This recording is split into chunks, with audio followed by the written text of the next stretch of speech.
This is Greg Lester, a renowned British session guitarist with hundreds of studio and touring credits to his name. Today I will be talking to Greg about his work on the 1996 Spice Girls hit Two Become One as a part of a larger video about the renaissance of the nylon string acoustic guitar in 1990s pop music. In our conversation, Greg walks me through how he was selected to play on this 90s British anthem and how his session work with another English pop star, Desiree, was the impetus for him landing this session.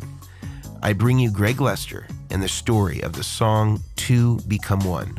Greg, so great to have you here. I wanted to ask you about what you remember of the session for the Spice Girls and Two Become One, and what it was that they were asking for, and maybe any of the equipment that you remember using, anything remarkable about that. I'd love to hear the story behind the song. I think it was at the Strong Room. They asked me to bring sort of the Desiree kind of acoustic guitars.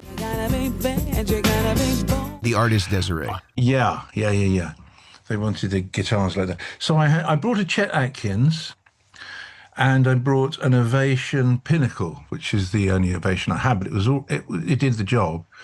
And I probably, knowing me, would have taken a couple of sort of real acoustics as well.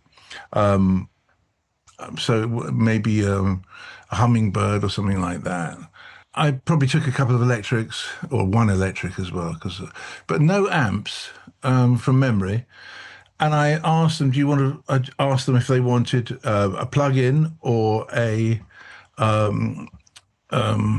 proper acoustic, that we had to mic up.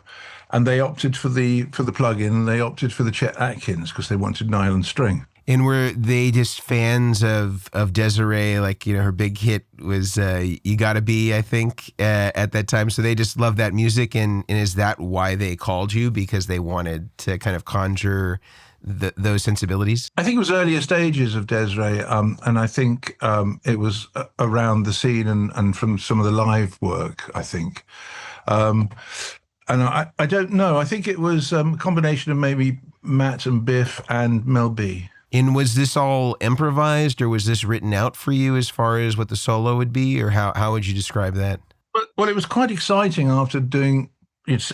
Most sessions in those days was always rhythm, and it was or we hear guitar there. What do you hear? Sort of was the thing which I used to love doing. That was a little niche I must have sort of somehow carved for myself. But on this one, I remember they had there was an idea there, and it was basically most of it was on a keyboard, and it was actually very well conceived, but it didn't sound guitaristic at all, because it just you can't get any of those nuances.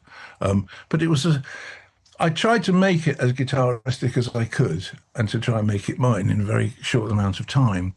And they said, well, that's all we got, but if you could round it off and complete it, that would be great.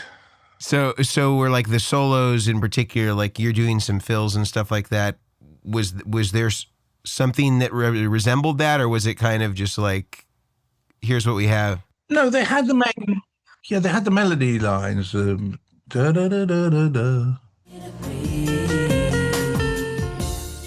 up to the bit at the end, which was when I went, and they thought that's great, and it worked.